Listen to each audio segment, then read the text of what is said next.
Got on before 9 on CWR. First of all, let's catch up with Stratford-upon-Avon movie critic. Always on a Thursday morning around this time. Get their good, bad and on-demand suggestions of movies to watch this weekend. James Luxford. Morning, James. Good morning. Stratford Town have got a very important football game on Sunday. I'm sure you're aware of that. Yes, we've all got FA Cup fever this weekend. Just so lovely to see. I've been a few times myself, and it's just such a wonderful club. And it's the sort of money this brings to a club that do so much for the community, with the kids team, with certain projects in the surrounding area, and of course supporting I think it's the Nightingales, the NHS team, giving them a home to play their games. It's a nice club, and I think this is exactly what big matches like this make possible. On our Facebook page right now, a great bit of film we've recorded with the club groundsman there, the preparations they're making for Sunday's game against Shrewsbury in the FA Cup first round prop. It's all been on the telly as well, so Stratford going to be well and truly under the spotlight this weekend. Right, James, your good, bad and on demand then for the weekend. Let's start with your good, please. And my good this week is Spencer in cinemas Friday. Kristen Stewart plays Princess Diana in the story of the pressures she endures during a Christmas at Sandringham Estate towards the end of her marriage to Prince Charles. Mummy, why do we have to open our presents on Christmas Eve? Why not Christmas Day like everybody else? You know, at school you do tenses. Yeah. It's the past, the present, future. Right. Well, here, there is only one tense. There is no future. Past and the present are the same thing. Seen this, or the adverts for it, certainly on bus sides and posted and stuff. Got a lot of attention, hasn't it, so far? Yes, I think it's one of those things, isn't it? I think for those of us who remember her, of course, tragic passing in 1997, it's still something that looms large over this country. And I think to people, maybe under the age of 30 now, it's nearly 25 years ago, it's gained this kind of reputation, almost like Marilyn Monroe or James Dean, this kind of timeless figure from the past who is very captivating.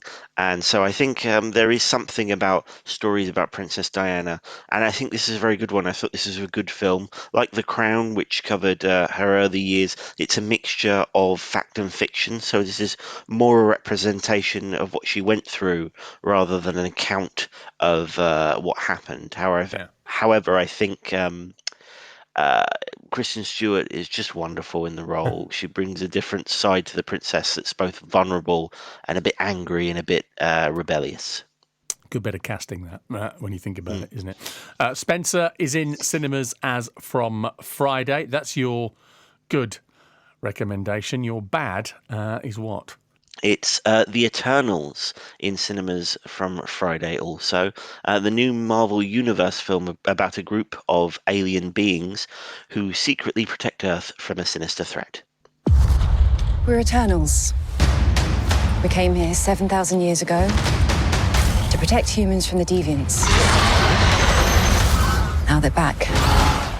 All right, okay. Why is it bad? I think... look, I enjoy a Marvel film usually, but this was just very slow, very serious and quite underdeveloped. I didn't really get a sense of the characters, of which there are many. You're introducing maybe 10 to 15 new heroes and villains, and it is just too dense of a film to really latch on to anyone too significantly, which is a shame because it's a very good cast. Salma Hayek, Angelina Jolie, Richard Madden from The Bodyguard. It's just with all of the resources that are available, on a Marvel film, which really are limitless. You know, the money, the where they can go to film, what effects they can use. It's all for nothing if there's not a good script, a compelling story.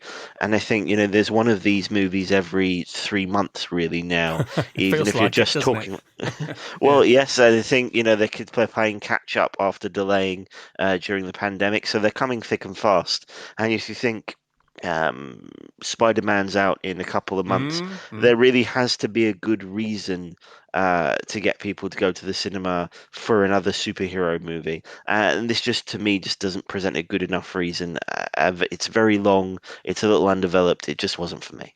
It's a shame. I know I'm going to get dragged along to see that this weekend, so that doesn't actually instill me full of confidence for it. But Eternals, the latest in the Marvel series in cinemas this weekend. So from a bad recommendation to something that's available on demand for everybody. Yes, on Apple TV Plus, also on Friday, it's Finch. Tom Hanks plays a man living after the end of the world who invents a robot to take care of his dog when he becomes ill. I'm developing something interesting. Giant leap of faith.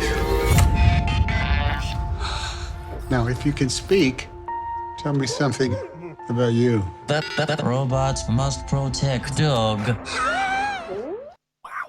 Okay. Finch. I mean, it's Tom Hanks, which immediately will make you think this is going to be something special, is it?